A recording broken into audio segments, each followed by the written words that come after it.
السلام عليكم ورحمة الله وبركاته. الحمد لله رب العالمين والعاقبة للمتقين والصلاة والسلام على نبي المرسلين وعلى آله الطيبين وأصحابه الطاهرين وكلهم أجمعين، أما بعد، فأعوذ بالله من الشيطان الرجيم. بسم الله الرحمن الرحيم. وقال الله عز وجل: واصنع الفلك بأعيننا ووحينا ولا تخاطبني في الذين ظلموا إنهم مغرقون. صدق الله المولانا العظيم. கண்ணியத்திற்கும் மிகுந்த மரியாதைக்கும் உரித்தான அல்லாஹுவின் நல்லடியார்களே, அல்லாஹுவின் மாபெரும் கிருபையினால் இன்றோடு நாம் 8வது தராவிகை முடித்திருக்கிறோம். குர்ஆனில் 12 ஜுஸூகள் முடிவடைந்திருக்கிறது. அல்ஹம்துலில்லாஹ். இன்றைக்கு ஓதப்பட்ட அத்தியாயத்தில் 3 சூறாக்கள் ஓதப்பட்டது. அதில் முதலாவது சூரா ஹூத் என்கின்ற அந்த சூரா ஓதப்பட்டது. அதிலே அல்லாஹ் ஜல்ல ஷானஹு தஆலா சில நபிமார்களை பற்றியும் அவர்கள் எப்படி வாழ்ந்தார்கள், அவர்கள் வாழக்கூடிய காலகட்டத்தில் என்னென்ன நிலைமைகள் இருந்தது என்பதை பற்றி அல்லாஹ் விரிவாக சொல்லுவான். ஹூத் என்கிற சூறாவிலே 36வது அத்தியாயத்திலிருந்து வசனத்திலிருந்து 48வது வசனம் வரைக்கும் அல்லாஹ் ஜல்ல ஷானஹு தஆலா நபி நூஹ் அலைஹிஸ்ஸலாத்து வஸ்ஸலாம் அவர்கள் சம்பந்தமாக சொல்லி வருகிறார். ஹஜ்ரத் நூஹ் அலைஹிஸ்ஸலாத்து வஸ்ஸலாம் அவர்கள் ஹஜ்ரத் ஆதம் அலைஹிஸ்ஸலாத்து வஸ்ஸலாம் அவர்களுக்கு பின்னால் வந்த பெரிய நபிமார்களில் இவர்களும் ஒருவர். ஏறத்தாழ அல்லாஹ் ஜல்ல ஷானஹு தஆலா அவர்களை உலகத்தில் 1000 ஆண்டுகள் வாழ வைத்தான். இவர்கள் ஏறத்தாழ 950 வருடங்கள் தாவத்தினுடைய பணியில் இருந்தார்கள். அதாவது அல்லாஹ்வின் பக்கமாக மக்களை அழைத்து கொண்டிருந்தார்கள். அந்த மக்கள்கள் சிலை வணங்கிகளாக இருந்தார்கள். அல்லாஹ் ஜல்ல ஷானஹு தஆலா குர்ஆனில் பல இடங்களில் இன்னும் சொல்லி காட்டுவான். ஹஜ்ரத் நூஹ் அலைஹிஸ்ஸலாத்து வஸ்ஸலாம் அவர்கள் இரவும் பகலாக ஏறத்தாழ 950 ஆண்டுகள் மக்களை அல்லாஹ்வின் பக்கமாக கூப்பிட்டு கொண்டே இருந்தார்கள். அல்லாஹ்வை மட்டும் நீங்கள் வணங்குங்கள், அல்லாஹ்வுக்கு நீங்கள் மாறு செய்யாதீர்கள் என்பதாக. ஒரு கட்டம் வந்தது, அல்லாஹ்விடத்தில் இப்படியே துஆ செய்து விட்டார்கள். காரணம், ஒவ்வொரு நபிமார்களுக்கும் அல்லாஹ் ஜல்ல ஷானஹு தஆலா விசேஷ துஆ ஒன்றை வைத்திருப்பான். சில நபிமார்கள் அதை உலகத்திலேயே பயன்படுத்தினார்கள். ஆனால் நபி ஸல்லல்லாஹு அலைஹி வஸல்லம் அவர்கள் மட்டும் பயன்படுத்தவில்லை, மறுமையில் அதனை பயன்படுத்துவார்கள். ஹஜ்ரத் நூஹ் அலைஹிஸ்ஸலாத்து வஸ்ஸலாம் அவர்கள் அப்படி என்ன அந்த துஆ கேட்டார்கள் என்று சொன்னால், யா அல்லாஹ், யா அல்லாஹ், உலகத்திலே ஈமான் கொண்டவர்களை விட்டுவிட்டு ஈமான் கொள்ளாதவர்கள் அனைவர்களையும் உலகத்தில் யாரையும் இந்த உலகத்தில் மிச்சம் மீதி வைத்து விடாதே, அனைவர்களையும் நீ அழித்துவிடு என்பதாக அல்லாஹ்விடத்திலே துஆ செய்தார்கள்.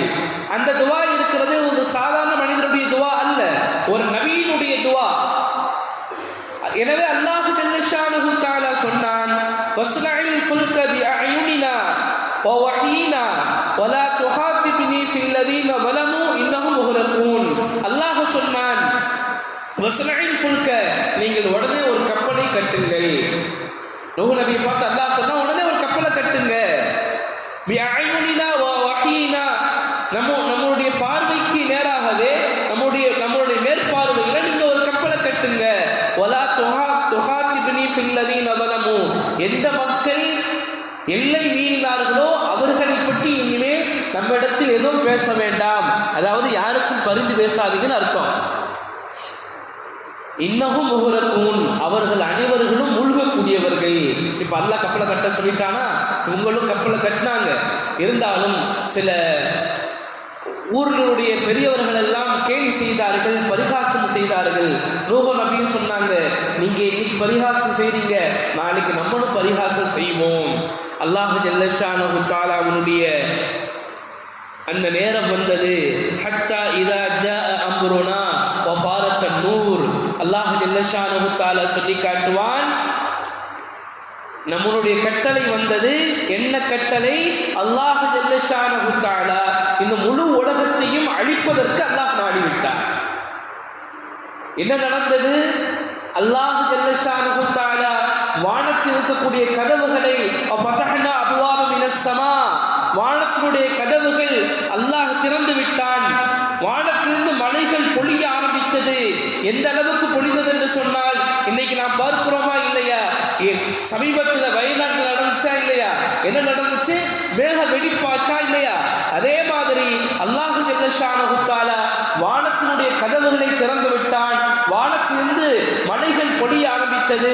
அதோடு மட்டுமல்லாமல் நூர், பூமியில் இருக்கக்கூடிய ஒவ்வொரு ஊற்றுகளிலிருந்தும் தண்ணீர்கள் பீர்ச்சி அடிக்க ஆரம்பித்தது, தண்ணீர்கள் வர ஆரம்பித்தது.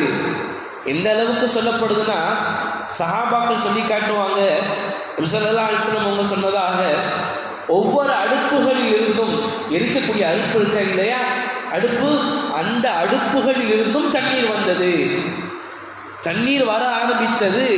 பூமி முழுவதும் தண்ணீர் மயமாக ஆனது. ஹஜ்ரத் நூஹ் அலைஹிஸ்ஸலாத்து வஸ்ஸலாம் அவர்களுக்கு அல்லாஹ் கட்டளையிட்டான், ஊர்வன பரப்பன மிருகங்கள் மனிதர்கள் மொத்தம் 80 பேர்கள் நூஹ் நபி கட்டப்பட்ட அந்த கப்பலிலே ஏறிக்கொண்டார்கள். ஒவ்வொரு உலகத்தில் இருக்கக்கூடிய ஒவ்வொரு ஜோடியையும் ஏற்றினார்கள். யானை ஒரு ஜோடி, ஒட்டகம் ஒரு ஜோடி, மாடு ஒரு ஜோடி, ஆடு ஒரு ஜோடி, கோழி ஒரு ஜோடி, இப்படியாக எல்லா ஜீவராசிகளும் ஏற்றப்பட்டது.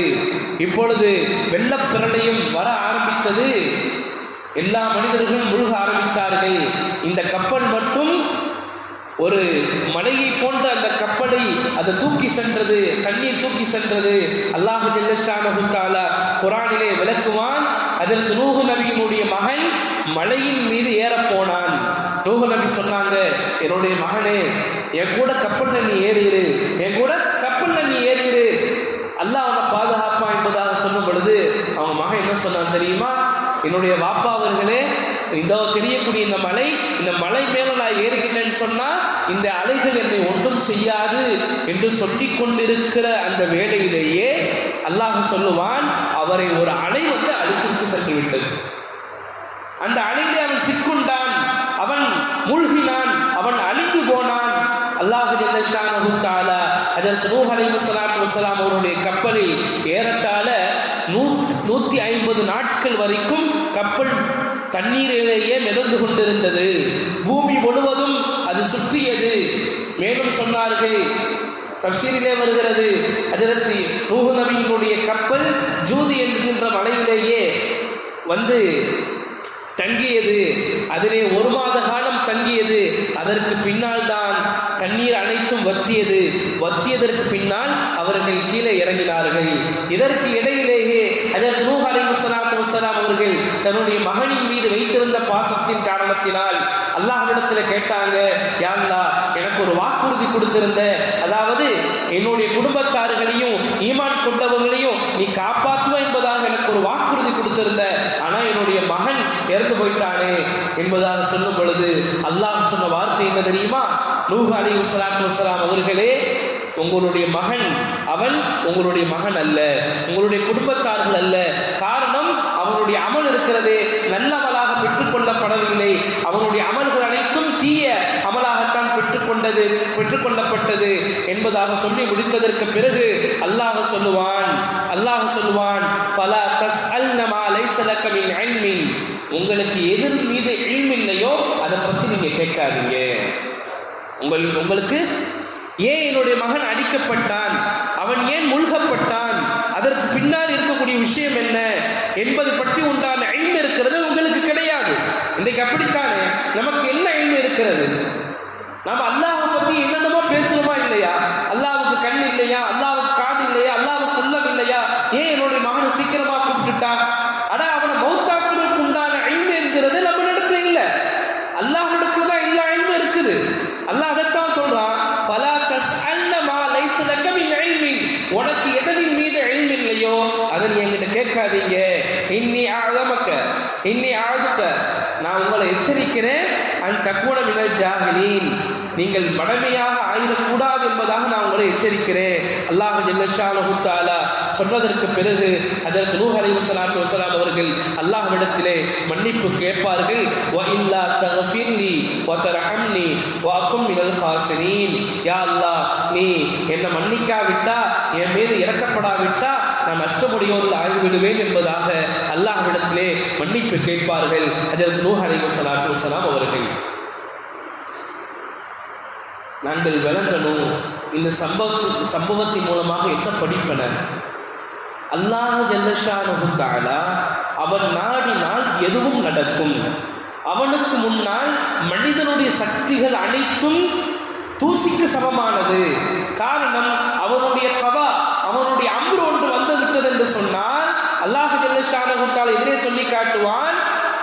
எப்பொழுது நம்முடைய கட்டளை முடிக்கப்பட்டதோ, பூமி முழுவதும் அழிக்கப்பட்டதோ, பூமி முழுவதும் வெள்ளமயமாக்கப்பட்டதோ, அப்பொழுது அல்லாஹ் ஜல்லஷானஹு தஆலா சொல்லுவான், யா அர்து பல்இ, பூமியே நீ உறிந்து கொள், பூமியே நீ உறிஞ்சி கொள் உன்னுடைய தண்ணீரை. மேலும் அல்லாஹ் வானத்தை பார்த்து சொல்லுவான், வானமே நீ மழை பெய்வதை விட்டும் நீ தடுத்துக்கொள் என்பதாக அல்லாஹ் ஜல்லஷானஹு தஆலா அதற்கு கட்டளையிடுவான். நாங்கள் சிந்திக்கணும், நம்மளுடைய ஊரில் சமீபத்தில் வெள்ளம் வந்ததா இல்லையா? அந்த வெள்ளத்தில் அடிக்கப்பட்ட தண்ணியை நம்மளால் ஏதாவது செய்ய முடிஞ்சிச்சா? வீடுகள், எவ்வளோ வீடுகள் அடிக்கப்பட்டுச்சு, எவ்வளோ பொருட்கள் போச்சு, நம்மளால் ஏதாவது செய்ய முடிஞ்சிச்சா? அப்போ அல்லாஹ்வுடைய மகத்துவத்தை நாங்கள் தெரிஞ்சு வைக்கணும். அல்லாஹ் எவ்வளோ பெரிய சக்தி உடையவன், அவன் எவ்வளோ பெரிய ஆற்றல் உடையவன், அவனால் எதுவும் செய்து முடிக்க முடியும். அவனால எதுவும் செய்து முடிக்க முடியும். பூமியிலிருந்து தண்ணீரையும் வர வைக்க முடியும், வானத்திலிருந்து அவனால் தண்ணீரையும் வர வைக்க முடியும். யாரையும் எப்படியும் அவனால் செய்து முடிக்க முடியும். அதனாலதான் நூஹ் அலைஹிஸ்ஸலாத்து வஸலாம் அவர்களுக்கு அந்த 80 நபர்கள் இருக்காங்க இல்லையா, அந்த கப்பல்ல போனாங்க இல்லையா, அதிலிருந்து வந்தவர்கள் தான் இன்றைக்கு உலகத்தில் இருக்கக்கூடிய எல்லா மக்களும். அதுக்கு முன்னாடி பூமி முழுவதும் அழிக்கப்பட்டுச்சு. இன்னும் சொல்ல போனால், நீங்க உலகத்தினுடைய வரைபடத்தை எடுத்து நீங்க பார்த்தீங்கன்னு சொன்னா, அந்த பக்கத்தில் இருக்கக்கூடிய ஒவ்வொரு நாடுகளையும் எல்லா நிலங்களோடு சேர்த்து பார்த்தா சரியாக பொருந்தும். அந்த வெள்ளப்பிரளயம் அதற்கு அடுத்து தான் உலகம் என்ன சொல்லி சொன்னா, இன்னைக்கு ஒவ்வொரு கண்டம் சொல்றாங்க இல்லையா, அந்த கண்டங்களாக பிரிந்தது எப்பன்னா இந்த வெள்ளத்தின் போது தான் அந்த கண்டங்கள் எல்லாம் பிரியுது. இன்னும் சொல்ல போனா, இலங்கை இருக்குது இல்லையா, இலங்கையும் இந்தியாவும் இடையில பிரிந்தது கூட இந்த வெள்ளம் வந்ததுக்கு பிறகுதான். இந்த வெள்ளம் வந்ததுக்கு பிறகுதான். இப்ப பூமி முழுவதும் இவ்வளவு தண்ணீர் எப்படி வந்துச்சுன்னு சொன்னா, அப்பொழுது பெய்த தண்ணீர் இருக்குது இல்லையா, அதுதான் இந்த பூமி முழுவதும் இருக்கக்கூடிய இந்த கடல் நீருடைய தண்ணீர். ஹஜ்ரத் நூஹ் அலைஹிஸ்ஸலாத்து வஸலாம் அவர்களுக்கு சொல்லப்படும் ஆதமே சாமி, இரண்டாவது ஆதம் என்பதாக சொல்லப்படும் அந்த 80 நபர்களிலிருந்து வந்தவர்கள் தான் இன்றைக்கு பூமி முழுவதும் இருக்கக்கூடிய இந்த மக்கள். எனவே அல்லாஹ் ஜல்லஷானஹு தஆலா அவனுடைய வல்லமையை நாங்கள் புரிந்து வைக்க வேண்டும். எங்களுடைய குடும்பத்தார்களை நல்லவர்களாக ஆக்க வேண்டும். நல்ல வழியில் அவர்களை நாம் செலுத்த வேண்டும். அந்த ஹக் இருக்கிறதே நம்மிடத்தில் இருந்து கொண்டிருக்கிறது. மேலும் அல்லாஹ்வுடைய தண்டனையை எந்நேரம் நாங்கள் பயப்பட வேண்டும். நபி ஸல்லல்லாஹு அலைஹி வஸல்லம் அவர்கள் எப்படி வாழ்ந்தார்கள் தெரியுமா? ஒரு மழை வந்தால், ஒரு வெள்ளம் வந்தால், ஒரு காற்று வேகமாக வீசினால் நபியினுடைய அமல் என்ன, நபியினுடைய செயல் என்ன? பள்ளியின் பக்கமாக ஓடோடி வருவார்கள். காரணம் என்னவென்று சொன்னால், நபி ஸல்லல்லாஹு அலைஹி வஸல்லம் அவர்களுக்கு முன்னால் வாழ்ந்த சமுதாயத்தினுடைய எல்லா நிலைமைகளும் தெரியும். ஏன் ஒரு சமுதாயத்தில் மேகம் மழைக்காக வேண்டி வந்தது, அந்த சமுதாயத்தினர் நினைத்தார்கள், ஆஹா இன்றைக்கு நம்ம ஊர்ல மழை பெய்யும் போது என்பதாக எல்லோரும் மேகத்துக்கு கீழே போய் நிற்கும் பொழுது மழை பெய்தது. என்ன மழை தெரியுமா? தண்ணீர் மழை அல்ல, நெருப்பு மழை பெய்தது. அனைவர்களையும் அது கருக்கியது. அதனால்தான் நபி ஸல்லல்லாஹு அலைஹி வஸல்லம் மழை வேகமா பெய்ஞ்சா பள்ளிக்கு போவாங்க, காற்று வேகமாக வீசினா பள்ளிக்கு போவாங்க. காரணம் என்ன? இது அல்லாஹ்வுடைய தண்டனையாக இருக்குமோ? எனவே எல்லா நேரங்களிலும் நாங்கள் அல்லாஹ்விடத்திலே மன்னிப்பு கேட்கக்கூடியவர்களாக இருக்க வேண்டும். எல்லா நிலைமையிலும் நாங்கள் பயப்பட வேண்டும். அல்லாஹ்வே அஞ்சி இருக்க வேண்டும். அல்லாஹ்விடத்தில் உதவிகள் நாட வேண்டும். அல்லாஹ் ஜல்லஷானஹு தஆலா மன்னிக்கப்பட்டோருடைய கூட்டத்தில் நம்மை ஆக்குவானாக. அழிக்கப்படக்கூடிய கூட்டத்திலிருந்து அல்லாஹ் நம்மை பாதுகாப்பானாக. ஆமீன். வாஹிரு தவானா அல்ஹம்துலில்லாஹி ரப்பில் ஆலமீன்.